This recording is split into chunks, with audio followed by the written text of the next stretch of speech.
Hi எல்லோரும் எப்படி இருக்கீங்க? எல்லோரும் ரொம்ப நல்லா இருப்பீங்க அப்படின்னு நினைக்கிறேன். இன்றைக்கி vlogல பார்த்தீங்கன்னா பிரஞ்சுக்கு பண்ண மசால் தோசை ப்ளஸ் ஈவினிங் எங்கள் ஃப்ரெண்ட்ஸ் கூட டின்னருக்கு போயிருந்தோம். அதெல்லாம் தான் இன்றைக்கி vlog எடிட் பண்ணி கொடுத்துருக்கேன். ஸோ ரொம்ப நாளாக எனக்கும் அன்றைக்கும் வீட்லேயே கர்நாடகா ஸ்டைல் மசாலா தோசை செஞ்சு சாப்பிட்ணுன்னு ஆசை வந்துருச்சு. ஸோ முந்தின நாளே அதுக்கு ஊற வச்சு அரைச்சி எடுத்து வச்சுட்டா நெக்ஸ்ட் டே பிரஞ்சாக ரெடி பண்ணிக்கலாம் அப்படின்னு பிளான் பண்ணியிருக்கேன். இதுக்கு தேவையான ஐட்டம்லாம் என்னென்னு பார்த்துக்கலாமா? 1 கப் அளவுக்கு பச்சரிசி, புழுங்கல் அரிசி 1 கப் சேர்த்துக்கலாம். நான் வந்து ரெட்டு கலர் புழுங்கல் நொய் இருக்கு இல்லையா, அது சேர்த்துருக்கேன்.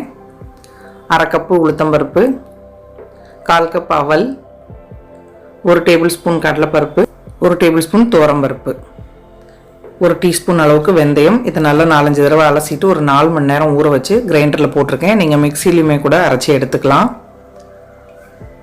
ஸோ இது வந்து ரெட்டாக தான் வரும். நம்ம சக்கரை எல்லாம் சேர்த்து செய்வோம் இல்லையா, அங்கே ஹோட்டல்ஸ்லலாம் பார்த்திங்கன்னா அப்படி டார்க் ப்ரௌனில் கொடுப்பாங்க. டிஃப்ரெண்ட் டேஸ்ட்டில் சூப்பராக இருக்கும். அரைச்சிட்டு நல்லா உப்பு சேர்த்து புளிக்கிறதுக்கு விட்டுடலாம். Next morning.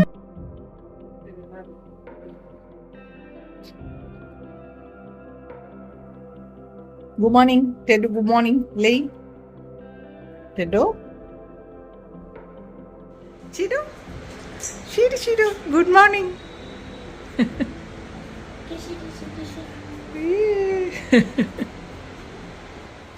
ஸோ காலை வேலைகள் எல்லாம் முடிச்சுட்டு கிச்சனுக்கு வந்தாச்சு. மசாலா ரெடி பண்ணுறதுக்கு சாமான்லாம் எடுத்து வச்சுருக்கேன்.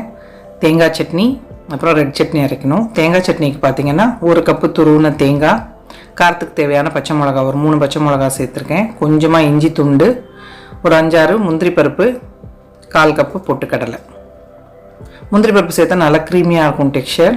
புளி சேர்க்குறவங்க சேர்த்துக்கோங்க. தேவையான அளவுக்கு உப்பு, கொஞ்சமாக வெல்லம் சேர்த்துருக்கேன். புளி வந்து நான் சேர்க்கல. இது வந்து தோசையில் ஸ்ப்ரெட் பண்ணுற கார சட்னி. அதுக்கு ஒரு 10 மிளகா சுடு தண்ணியில் ஊற வச்சு வச்சுருந்தேன். இது கூட 5-6 பல்லு வெள்ளைப்பூடு, ஒரு சின்ன சைஸ் பல்லாரி வெங்காயம், உப்பு, கொஞ்சம் புளி சேர்த்தேன், அது மிஸ் ஆகிடுச்சு. ஸோ அதையும் சேர்த்து அந்த தேங்காய் சட்னி அண்ட் தோசைக்கு அப்ளை பண்ணுற கார சட்னி ரெண்டும் ரெடி பண்ணியாச்சு.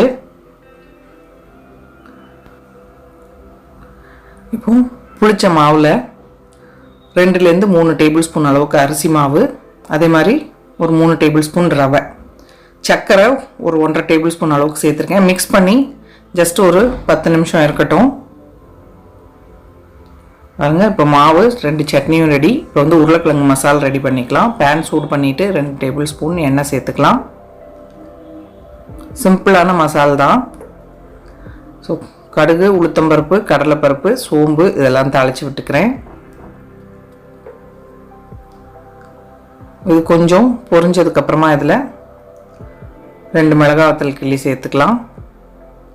ஒரு 2-3 பச்சை மிளகா அதுவுமே கூட சேர்த்துக்கணும். நல்லா பொடியாக கட் பண்ண இஞ்சி, கருவேப்பிலை அதெல்லாம் சேர்த்து வதக்கிடலாம். பாருங்கள், இஞ்சி கொஞ்சம் நல்லாவே சேர்த்துக்கோங்க, நல்லாயிருக்கும். பச்சை மிளகா வத்தல் காரத்துக்கு உங்களுக்கு எவ்வளோ தேவையோ அந்த அளவுக்கு பார்த்து சேர்த்துக்கோங்க. அது வதங்கினதுக்கப்புறமா ஒரு பெரிய சைஸ் பல்லாரி வெங்காயம் கட் பண்ணி அதையும் சேர்த்து நல்லா கண்ணாடி பதம் ஆற அளவுக்கு வதக்கி விட்டுடலாம். உருளைக்கிழங்கு பார்த்தீங்கன்னா ஒரு 4 உருளைக்கிழங்கு வேக வச்சு வச்சுருந்தேன். தோல் எடுத்துகிட்டு அதை மசிச்சு இது கூட சேர்த்துக்கலாம். உப்பு தேவையான அளவுக்கு சேர்த்துடலாம். கொஞ்சமாக மஞ்சத்தூள். நிறைய மசாலா எதுவுமே சேர்க்க வேண்டியதில்லை, சிம்பிளாக பண்ணாலே சூப்பராக இருக்கும். இது மாதிரி செஞ்சு நம்ம பூரி கூட வச்சு சாப்பிட்லாம். கொஞ்சமாக தண்ணி சேர்த்துட்டு கொதிக்க விட்டுக்கணும். இது ட்ரையாக பண்ணுறோம் இல்லையா பூரி மசாலுக்கு, ஜஸ்ட்டு கொஞ்சம் தண்ணி சேர்த்துட்டு கொதிக்க விட்டு இறக்கிட்டோன்னா அதுவும் சூப்பராக இருக்கும். உங்களுக்கு பட்டாணி பிடிக்கும் அப்படின்னா ஃப்ரோசன் க்ரீன் பீஸ் இருந்தால் அது கூட நீங்கள் சேர்த்து பண்ணிக்கலாம். ஸோ உருளைக்கிழங்கு சேர்த்தாச்சு. இப்போ அதை நல்லா மிக்ஸ் பண்ணி விட்டுடலாம். உப்பு காரம் எல்லாம் செக் பண்ணிவிட்டு ஏதாவது தேவைப்பட்டது அப்படின்னா சேர்த்துக்கலாம். ஸோ பாருங்கள், நல்லா ஒரு 2 நிமிஷம் வதக்குனதுக்கப்புறமா நிறையா மல்லித்தலை தூவி ஸ்டவ் ஆஃப் பண்ணியாச்சு. நமக்கு ஸ்டஃபிங்கான மசாலாவும் ரெடி. அந்த பக்கம் தாளிக்கிறதுக்கும் வச்சுருக்கேன் தேங்காய் சட்னிக்கு. சட்னிக்கு தாளிப்பு ரெடி. தாளிக்காமல் சாப்பிட்டாலும் நல்லா தான் இருக்கும். கடுகு, உளுத்தம்பருப்பு, கருவேப்பிலை, மிளகாய் வத்தல் சேர்த்து தேங்காய் சட்னிக்கு தாளிச்சிருக்கேன். இப்போ தோசை ஊற்றிக்கலாமா? நல்லா கல்லாம் சூடாகிடுச்சு. கொஞ்சமாக தண்ணி தெளித்து தொடச்சிட்டு நல்லா ஒரு 1.5 to 2 கரண்டி, ரொம்ப மெலிசாக ஊற்றக்கூடாது, கொஞ்சம் தடியாகவே தோசை வந்து ஸ்ப்ரெட் பண்ணிக்கணும். ஸோ நான் புழுங்கல் அரிசி போடாமல் அந்த நொய் போட்டிருந்தேன், அதனால் சூப்பர் கலராக வரல. சப்போஸ் நம்ம நார்மல் புழுங்கல் அரிசி போட்டால் சூப்பராக வரும்னு நினைக்கிறேன். இதுக்கு வந்து நெய் நிறைய சேர்ப்பாங்க, 2-3 டீஸ்பூன் அளவுக்கு நெய் சேர்த்துக்கிறேன். அப்போ தான் அந்த டேஸ்ட் வரும். ஒரு இது சாப்பிட்டாலே பயங்கர ஃபில்லிங்காக இருக்குது, நெய்லாம் நிறைய சேர்க்குறனால. நல்லா 1 ஸ்பூன் நம்ம அரைச்சி வச்சு காரசாரமாக இருக்குது சட்னி, அதனால் பார்த்து சேர்த்துக்கணும். நல்லா ஸ்ப்ரெட் பண்ணி விட்டுடலாம். இந்த மாதிரி கொஞ்சம் மீடியம் ஃப்ளேம்லேயே வச்சு வேக வச்சு எடுத்துக்கணும். திருப்பிலாம் போட மாட்டோம் இல்லையா, அதனால்.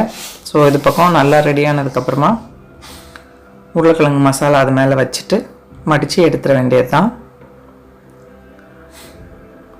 ஸோ அங்கே அளவுக்கு கலர் அந்த அளவுக்கு சூப்பராக வரல, பட் டேஸ்ட் வந்து அதே மாதிரி இருந்தது. நம்ம சக்கரைலாம் போடுறதுனால கேரமலைஸ் ஆகி இந்த மாதிரி கலர் வரும். ஸோ தேங்காய் சட்னி, சாம்பார்லாம் கூட தேவையில்லை, தேங்காய் சட்னியோட சுட சுட சர்வ் பண்ணலாம்.